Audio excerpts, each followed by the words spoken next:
বাংলাদেশি আলোকচিত্রের লেখক ও ড্রিকের ব্যবস্থাপনা পরিচালক শহীদুল আলমকে বহনকারী গাজা অভিমুখী জাহাজ কনসায়েন্স আটক করেছে ইসরায়েলি বাহিনী।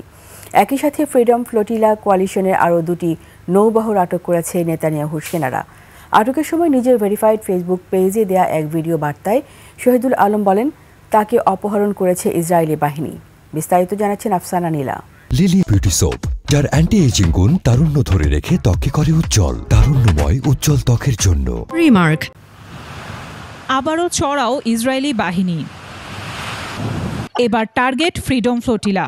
অবরুদ্ধ গাজা অভিমুখী নৌবহর রেড জোনে ঢুকতেই আটক করে ইসরায়েলি সেনারা। আটক হয়েছেন বাংলাদেশি আলোকচিত্রী, লেখক ও ড্রিকের ব্যবস্থাপনা পরিচালক শহীদুল আলমকে বহনকারী গাজা অভিমুখী কনসায়েন্স জাহাজ। বুধবার নিজের ভেরিফাইড ফেসবুক পেজে দেয়া এক ভিডিও বার্তায় একথা জানান শহীদুল আলম নিজেই। Shahidul Alam, a photographer and writer from Bangladesh. If you're seeing this video, we've been intercepted at sea and I've been kidnapped by the occupation forces of Israel, the country conducting genocide in Gaza with the active collaboration and assistance of the USA and other Western powers. I appeal to all my comrades and friends to continue fighting for the freedom of Palestine.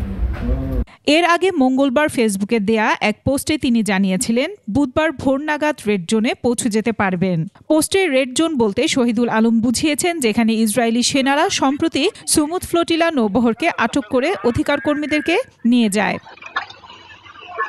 এদিকে Times of Israel এক প্রতিবেদনে জানিয়েছে, গাজার সামুদ্রিক অবরোধ ভাঙার চেষ্টা করা নতুন ফ্লোটিলা তার লক্ষ্য অর্জন করতে পারেনি। ফ্লোটিলার জাহাজ ও যাত্রীদের আটক করা হয়েছে এবং ইসরায়েলের একটি বন্দরে নেওয়া হচ্ছে।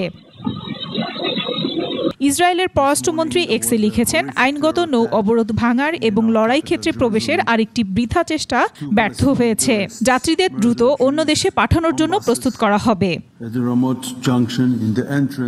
আফসানা নীলা, ডেস্ক রিপোর্ট, 21 টেলিভিশন।